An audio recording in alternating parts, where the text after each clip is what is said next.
अस्सलाम वालेकुम and welcome to cricket special. Pakistan ने अपने ट्राई नेशन सीरीज का दोबारा ज़बरदस्त आगाज़ किया है। बांग्लादेश को 21 रन से शिकस्त दे दी and of course Mohammad Rizwan who played an anchor innings of 78 runs, उन पे भी हम लोग बात करेंगे। बट कल पाकिस्तान का एक मैच है against New Zealand. Pakistan standard time ये मैच 11 बजे शुरू होगा and all eyes on Pakistan strategy. इस पे हमारे एक्सपर्ट्स की क्या ओपिनियन है, अब इस पर बात करेंगे। और साथ साथ और क्या कुछ हो रहा है भाई, पाकिस्तान विमेन टीम को तो थाईलैंड ने शिकस्त दे दी एशिया कप में। But in other news women league भी अब शुरू होगी PSL के साथ साथ। हम लोग भी फील्ड शेयर करेंगे with the man and hopefully ये जो 4 टीमें होंगी हमें ज़बरदस्त एक्शन में देखने को मिलेगी। और उधर पाकिस्तान जूनियर लीग का भी आगाज़ हो गया है। But let's go back to a match और देखते हैं कि कल पाकिस्तान के कीवीज़ के खिलाफ क्या गेम प्लान होगा। अपने एक्सपर्ट से मालूम करते हैं। मेरे साथ मौजूद हैं senior sports journalist Syed Yahya Hussaini, former test cricketer Sikandar Bakht मेरे साथ मौजूद है, senior sports journalist Abdul Majid Bhatti and senior sports journalist Aliya Rashid भी हमारे साथ मौजूद हैं। एंड सो चलिए सिक्को आपसे स्टार्ट करते हैं। So what do you think our strategy should be against New Zealand now? नहीं देखें, हमने अपने जो स्कोरिंग पावर है ना, छोटी टीमों के ख़िलाफ़ तो हम 160 पे जीत जाएंगे, हम 65 पे भी हो सकता है 165 पे भी जीत जाएं। मगर जो अच्छी टीमें हैं ना, उनसे हमें 200 का मुकाबला करना पड़ेगा। हमें अपनी एवरेज बेहतर करनी पड़ेगी। ठीक है, रिजवान खड़े हैं, वो खड़े रहते हैं, सब वाह कर रहे हैं कि जी बस वो एक ही है बंदा जो स्कोर कर रहा है, मगर वो बस एवरेज को लेके चलते हैं। बस वो 8 की एवरेज को आखिरी में आके कुछ मार मूर के अपनी एवरेज उन्होंने आखिरी में रन्स बनाए जो भी बनाए, मगर फिर भी एवरेज वही 8.35 की थी। एक्सेलरेट नहीं की, 9 पे नहीं पहुंची, 9.5 नहीं पहुंची, ताकि 180 तक हम पहुंच जाते। तो हमें उसको इम्प्रूव करना पड़ेगा। मिडिल ऑर्डर का सबको पता है क्या प्रॉब्लम है। मैं ज़रूर ये इनसे कहूँगा, बाबर से और उनकी टीम मैनेजमेंट से, कि ये हम वर्ल्ड कप की तैयारी करें तो उसके अंदर इफ्तिखार से ज़रूर बॉल करें। आपने इंग्लैंड के ख़िलाफ़ उनसे अचानक बहुत सारे ओवर करा लिए, अब एक ओवर भी नहीं कराया, ये गलत है। उनको कहीं ना कहीं तो आप बॉलिंग देंगे, तो अभी से आप उनको प्रैक्टिस तो कराएं। अब मुझे नहीं लॉजिक समझ में आया कि उससे एक ओवर भी नहीं कराया। पहले मैं खुश दिल के लिए कहता था, अब मैं इफ्तिखार के लिए कह रहा हूँ कि भाई आप अपना जो लड़के हैं, जो भी स्ट्रेटजी है उसको ज़रूर इनमें प्रैक्टिस में इस्तेमाल कर लें, तो फिर उसके बाद फिर good luck for the world cup, यही कह सकता हूँ। आलिया, बट ये जो व्यूअर 10-15 रन शॉट वाला जो फॉर्मूला है ना, ये अब कीवीज़ के खिलाफ नहीं चलेगा। हाँ बिल्कुल, देखिए सबसे पहले तो ये कि जाहिर है पाकिस्तान को मुबारकबाद देनी चाहिए। उन्होंने बांग्लादेश से मैच जीता है आज का, और बहुत अच्छे तरीके से जीता है। हमारा जो कंसर्न है हम सबका, वो बेसिकली यही है कि जब अच्छी टीमें आपके सामने आती हैं, तो फिर ये वाली स्ट्रेटेजी, ये वाला मेथड जो है वो शायद आपको मुश्किल में डाल दे। तो बात असूलन ठीक है, हम लोग मेरा ख्याल है रिजवान पे बहुत फोकस कर रहे हैं, बाबर पे बात नहीं कर रहे। बाबर ने आज इस तरह से 25 बॉल के ऊपर 22 रन बनाए हैं, तो वो काफ़ी फिक्रमंदी की बात है, क्योंकि उनको भी अपना स्ट्राइक रेट 80 के 88 के स्ट्राइक रेट से खेलना T20 में जो है वो एक्सेप्टेबल नहीं है। लेकिन प्रॉब्लम ये है, मेरा ख्याल है ये एक डिबेट है जो हमारे सब दोस्तों को करनी चाहिए, कि चूंकि आप अपनी वीकनेसेस और स्ट्रेंथ को सामने रख के खेलते हैं, तो आपकी स्ट्रेंथ यही है कि बाबर और रिजवान ऊपर से आपको बेसिक सॉलिड इनिंग्स बना के देते हैं, और नीचे वाले उसके बाद आके एड ऑन करते हैं, तब जाके कोई एक रिस्पेक्टेबल आपका टोटल बन जाता है। मगर प्रॉब्लम ये होगी, और हमने देखा अभी एशिया कप का फाइनल भी देखा, अभी इंग्लैंड के खिलाफ भी देखा आखिरी मैच, कि जब बाबर और रिजवान जल्दी आउट हो जाते हैं तो फिर हम बिल्कुल ही वन साइडेड फारिग हो जाते हैं। तो ये तो फिक्रमंदी की बात है ना, क्योंकि जब 11 के 11 प्लेयर्स खेल रहे हैं तो उन सबकी जिम्मेदारी है। बॉलर्स को निकाल दें, क्योंकि बॉलर्स बहरहाल बहुत अच्छा परफॉर्म कर रहे हैं, बावजूद जितनी भी उनकी लिमिटेड कैपेसिटी भी हो, उसमें धानी भी अच्छा कर रहे हैं, वसीम नासीम बुत्तेली वो बहुत अच्छा कर रहे हैं। यानी आप देखिए, हमारे मेन टीम के बॉलर नहीं है, ना नसीम है हमारे पास, ना शाहीन है, उसके बावजूद आपके फिर स्पिनर्स आपके दोनों जो है, शादाब, आज नवाज का जो मेरा ख्याल है ओवर था वो गेम चेंजर था। 2 विकेटें जब उन्होंने ली, तो कहने का मकसद है बॉलिंग डिपार्टमेंट अपनी जगह ठीक कर रहा है, मगर हमारे साथ बैटर्स का जो इशू है, और रिस्पॉन्सिबिलिटी का जो इशू है, और बड़े शॉट्स ना खेलने का जो है, और नॉन बाउंड्री रन जो हमारे हैं वो बन रहे हैं, हमें प्रॉब्लम आ रही है बाउंड्री की, क्योंकि हमारे चौके कम है, हमारे छक्के कम है, जिसकी वजह से T20 में जो आप एक्सेलरेट करते हैं वो वहाँ पे हम मार खा रहे हैं। But at the same time New Zealand की जो टीम है बहुत अच्छी टीम है, इसमें कोई शक नहीं है, और उनकी टीम के तो आप सिर्फ नाम ही पढ़ें तो बस लगता है कि वो वर्ल्ड कप स्पॉट सामने खड़ा है। अगर कंडीशंस भी वहाँ पर है, मगर अगर इसी पिच पर खेलते हैं तो पाकिस्तान को फिर इतना खौफजदा होने की बात नहीं होगी। उनके साथ एक इशू ये है, हमने देखा है कि वो जब बड़े स्टेजेस पे जाते हैं तो वो फॉल्टर कर जाते हैं, यानी प्रेशर अगर उन पर पड़े तो वो भी आप कर सकते हैं। प्रेशर आप आउट करके ही कर सकेंगे, आप जितनी विकेटें जल्दी ले लेंगे उसी के हिसाब से आप प्रेशर डाल सकेंगे। बिल्कुल, we've seen them choke in such vital matches in such big tournaments. You're absolutely right. तो प्रेशर की बात होती है, बट लेट्स सी कि कल के मैच में हम क्या देखेंगे। बट आई थिंक या फिर यही पूरी बहस हो रही है, जो फैंस बात करेंगे ठीक है बाबर रिजवान फेल हो जाते हैं, आपकी टीम नहीं कुछ कर पाती, तो फिर हम लोग क्या ऐसा करें जिससे हमारी टीम स्टेबल हो जाए, we can go that extra mile. कोई कहते हैं रिजवान को और शान को ओपनिंग करनी चाहिए और बाबर नीचे आ जाए 1 डाउन। कोई अब फिर नंबर 4 पे अब बातें शुरू हो गई हैं कि आप हैदर अली को दोबारा चांस देंगे to play tomorrow's match, would you play him against New Zealand. तो ये सब कुछ चल रहा है अभी हमारी मिडिल ऑर्डर में।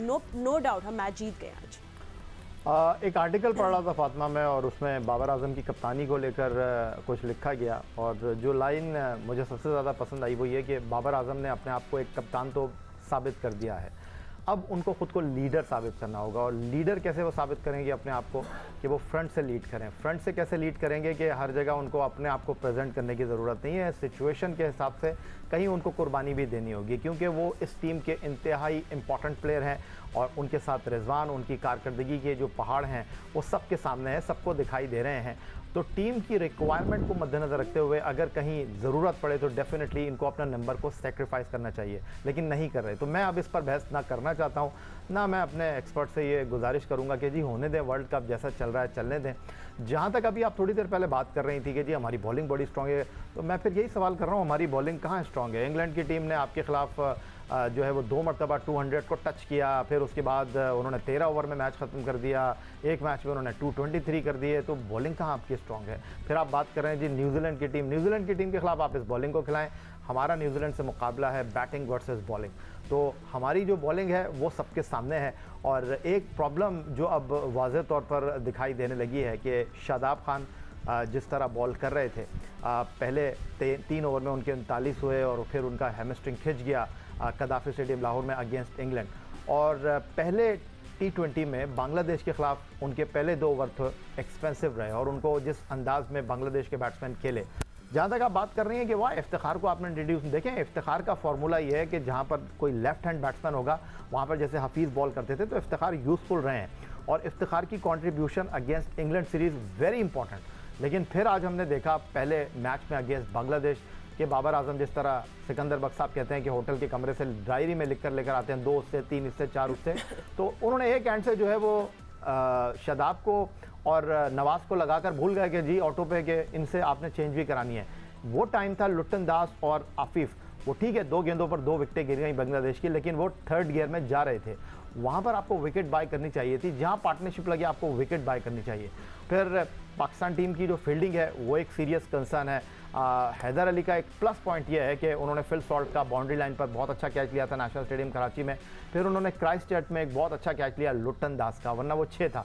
लेकिन जो उनका असल काम है बैटिंग, उसमें वो परफॉर्म नहीं कर रहे। मुझे लगता है कि उनको न्यूजीलैंड के खिलाफ मैच में आज मौका मिलेगा, यानी कल मौका मिलेगा, और उसके बाद जो है वो डिसाइड कर लिया जाएगा कि ये जा रहे हैं या फिर फ़खर टीम में आ रहे हैं। ठीक है, एंड भट्टी साहब अगर फ़खर आ जाते हैं एंड ही कम्स इन, तो फिर मेरा कंसर्न एक्चुअली ये है कि फिर Shan, where would you want to play Shan then? और क्या वैसे क्या अपडेट्स हैं आपके पास कल के मैच की? देखिए फातिमा, मेरा ख्याल में पाकिस्तान तो अनचेंज स्क्वाड शायद ना खिलाए, क्योंकि फास्ट बॉलर उसको रोटेट कर रहा है। ठंडा मौसम है, मुझे लग रहा है कि न्यूजीलैंड के खिलाफ नसीम शाह भी खेलेंगे और मोहम्मद हसनैन भी खेलेंगे। ठीक है, लेकिन जो फातिमा हमारा जो असल मसला है वो देखें, टॉप ऑर्डर पे तो हम रन्स कर रहे हैं। अब फखर जमान अगर आ जाते हैं तो शान मसूद नंबर 3 पर खेलते हैं, तो फखर जमान भी ओपनर है, वो कहाँ खेलेंगे? पिछले दिनों पाकिस्तान टीम के जो बैटिंग कोच है मोहम्मद यूसुफ, वो कह रहे थे कि लोग टीवी पर बैठकर क्रिटिसिज्म करते हैं, उनके पास सोल्यूशन है तो बताएं। देखिए ये बहुत बड़ा कंसर्न है कि हैदर अली, इफ्तिखार और आसिफ अली ये परफॉर्म नहीं कर रहे। अब हम लोग पाकिस्तान टीम की ज्यादा बात करते हैं, नीचे जो हमारे डोमेस्टिक सिस्टम में जो चीजें हो रही हैं, पाकिस्तान क्रिकेट बोर्ड ने रिसेंटली एक बहुत बड़ा एक्सपेरिमेंट किया है कि कायद-ए-आज़म ट्रॉफी में सेंट्रल पंजाब और सिंध की टीमों के साथ हेड कोचेस जो हैं 2 फॉरेनर्स लेकर आए हैं, और उनके साथ सपोर्ट स्टाफ में भी कोचेस जो हैं वो गैर मुल्की हैं। अब मसला ये है कि क्या गैर मुल्की कोचेज ड्यूरिंग काइजम ट्रॉफी मैचेस हमारे बैट्समैनों को या हमारे जो बॉलर्स हैं उनको बता सकेंगे? मेरे ख्याल में 2 दिन के गैप के बाद दूसरा मैच शुरू हो जाता है, तो कोचेज के पास तो बताने के लिए ड्यूरिंग मैचेस टाइम नहीं है।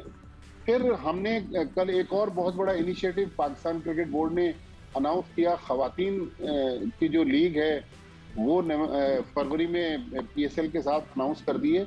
लेकिन कल एक बहुत बड़ा सानिया हुआ पाकिस्तान की विमेंस क्रिकेट में कि पाकिस्तान की टीम थाईलैंड की टीम से हार गई। देखिए, ये वो चीजें हैं जिनको हमें देखने की जरूरत है कि थाईलैंड तो दुनिया में कहीं स्टैंड ही नहीं करती और हम थाईलैंड के साथ विमेंस में मैच हार गए। तो पाकिस्तान क्रिकेट बोर्ड जो फैसले कर रहा है अच्छे कर रहा है, लेकिन उनमें थोड़ी सी फाइन ट्यूनिंग की जरूरत है। मेरे ख्याल में अगर हेड कोचेस जो फॉरेनर्स हैं वो बजाय टीमों के साथ कायदे-ए-आज़म ट्रॉफी में लगाने के अगर वो हाई परफॉर्मेंस सेंटर में लगा दें तो वहां उनको बताने के लिए ज्यादा टाइम होगा, क्योंकि बांग्लादेश ने भी यही एक्सपेरिमेंट कुछ साल पहले किया था। कायदे-ए-आज़म ट्रॉफी में सिर्फ चंद हफ्तों के लिए लगाकर हम उससे कोई फायदा हासिल नहीं कर सकेंगे। ठीक है, coming back to the series, I mean New Zealand में अभी सैंटनर ज्वाइन नहीं किया है स्क्वाड को, वो वीकेंड पे करेंगे, तो पाकिस्तान के खिलाफ फर्स्ट मैच में वो नहीं होंगे। So we'll talk more about what other things और ऑप्शंस हम लोग एक्सप्लोर कर सकते हैं। अब भट्टी साहब कह रहे हैं होपफुली हम लोग नसीम और हसनैन को कल देखेंगे, वसीम जूनियर होंगे या नहीं। We will talk all about this but right after short break. Stay with अस।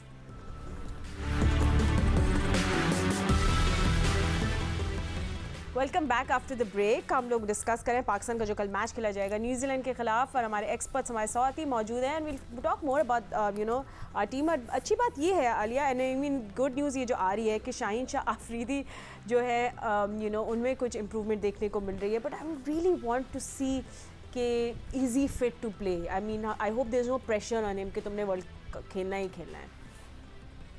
फातिमा, मेरा ख्याल है लेट तो उनके साथ जाती तो हो गई थी कि उनको पहले भेज देना चाहिए था लंदन बजाय, और अब जल्दी ना हो जाए you know? हाँ, अब जल्दी ना हो जाए। लेकिन वर्ल्ड कप है और जिस तरह से उन्होंने बॉलिंग प्रैक्टिस शुरू कर दी है तो उसका मतलब ये है कि जाहिर है वो खेलने के काबिल हैं, तो ग्राउंड में उतरे हैं ना। तो अगर तो ऐसी चीज है, ऑब्वियसली हम तो उस पर इतना तबसरा नहीं कर सकते, तो वहाँ पे डॉक्टर्स उनको डील कर रहे हैं, वो ज्यादा बेहतर बता सकते हैं। मगर एक चीज फातिमा ये जरूर है कि आपको जो नेट बॉल के साथ है ना इशू, वो है हमारे पास इशू है। नए गेम का जो बॉलर है वो शाहीन से ज्यादा इफेक्टिव कोई नहीं है, और बल्कि वो नए बॉल्स में ही इब्तदाई ओवर्स में ही वो आपको विकेट लेके देते हैं, जो कि एक बहुत बड़ा आर्ट है। और उसके बाद बल्कि उनको भी मुश्किल होती है। एंड के जो ओवर्स हैं हमारे, जो डेथ ओवर्स हैं, उसमें हारिस रऊफ जो है बॉल पुरानी होने के बाद देखें ज्यादा इफेक्टिव रहते हैं। वसीम का भी यही है, वसीम जूनियर भी थोड़ी सी गेंद पुरानी होती है तो उसके बाद बेहतर खेलते हैं। हसन अली भी ऐसे ही थे। तो हमें अब देखना पड़ेगा कि ये नसीम अगर फिट होंगे तो आई होप, आज तस्वीरें तो उनकी देखी हैं कि वो खेलें, और वो नई गेंद से उन्होंने बहुत अच्छी परफॉर्मेंस दी। और वर्ल्ड कप की अगर आप बात कर रही हैं तो ये दोनों हमारे पास बड़े लीथल बॉलर्स हो सकते हैं न्यू बॉल के साथ, अगर शाहीन भी खेलते हैं तो। लेकिन कमिंग बैक टू ये ट्रायंगुलर जो सीरीज चल रही है फातिमा, एक चीज मैं बड़ी आपसे शेयर करना चाह रही थी कि पिछले दिनों जो मैंने इंटरव्यू किया था क्रिस्टियन टर्नर साहब का, जो यूके एम्बेसडर हैं, तो उन्होंने पाकिस्तानी टीम के ऊपर जो कमेंट किया था वो ये कहा था, ये पूरे 7 मैचेस की सीरीज देखे, कि ये इनका जो स्पिन के खिलाफ स्ट्रगल है वो बहुत स्ट्रेंज है और बहुत रेगुलर पार्ट बनता जा रहा है। तो हमारा यानी कि अब हमें ये जहन में रखना है कि वर्ल्ड कप भी आ रहा है, सबके पास बेहतरीन स्पिनर्स भी हैं, कि हमें अच्छे स्पिनर्स को खेलने वाले प्लेयर्स भी जरूरत हैं। और 3 और 4 पे मुझे नहीं समझ में आ रही कि अभी तक ये क्यों इस चीज को रहे हैं। शादाब और नवाज जो हैं, इवन शादाब जो हैं वो दोनों तरह बहुत अच्छा खेल सकते हैं, फास्ट बॉलर को भी और स्पिनर को भी।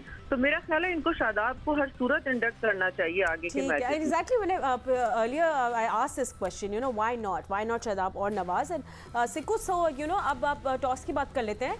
आप बताएं कि what do you think? I mean, if we win the toss tomorrow again, do you think we're more comfortable कि हम लोग एक अच्छा स्कोर डाल दें and then ask New Zealand to chase? देखिए, मिक्स एंड मैच चल रहा है। ठीक है। अगर हम 7 मैचेस को देखें, जो मेरे हिसाब से सारा कुछ एक्सपेरिमेंट उसमें होना था, इस वक्त हमने एक्सपेरिमेंट ख़त्म करके हमने तैयार एक टीम के साथ जाना था, तो उसी में सारे एक्सपेरिमेंट्स होने थे। हमने वहाँ 90% नहीं बल्कि 100% कोशिश की थी टॉस जीत के हम चेस करें।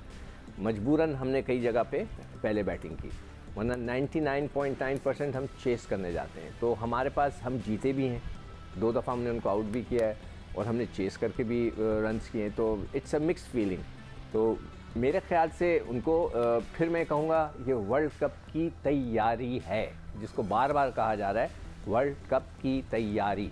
तो इसमें हमें 2-1 एक्सपेरिमेंट कर लेने चाहिए। अगर अगली दफ़ा अगर कल आप टॉस जीत जाते हैं तो कोशिश करें पहले बैटिंग करके उनको आउट करने की ठीक है। कोशिश करें। एक सवाल कर सकता हूँ सिकंदर बख्श साहब? टाइम कम रह गया ना यार, ये आपने पहले क्यों नहीं सवाल किया? मैं पूछा 1989 आखिरी दौरा किया था आपने गैर मुल्की। सिकंदर बख्श साहब पाकिस्तान टीम के साथ न्यूजीलैंड गए थे, आप स्ट्रगल कर रहे थे अपनी इंजरी को लेकर। जो खिलाड़ी हमारे इस वक्त स्ट्रगल कर रहे हैं इंजरीज के साथ, ये सर्द मौसम उनकी इंजरी को बढ़ा सकता है या आपके ख्याल में सर्द मौसम में इंजरी ठीक हो जाती है? But सिको very short please. यार देखो, इंजरीज जो हैं वो इंजरीज होती हैं, वो सर्दी के अंदर तो वो और ज़्यादा स्ट्रगल करेंगे, इतना आसान नहीं होगा। ठीक है, they have to keep themselves warm. ठीक है। बट ये सब आप कुछ कहना चाह रहे हैं अबाउट टुमारोज मैच? आत्मा, जो टॉस की बात हो रही है ना, जी, जी। तो आज हमने डे मैच खेला है और दिन में आज तकरीबन 6 टेम्परेचर था। कल जो है वो नाइट मैच है, तो मेरा ख्याल में टेम्परेचर अराउंड 1 या 2 होगा, तो सर्दी बहुत ज्यादा होगी।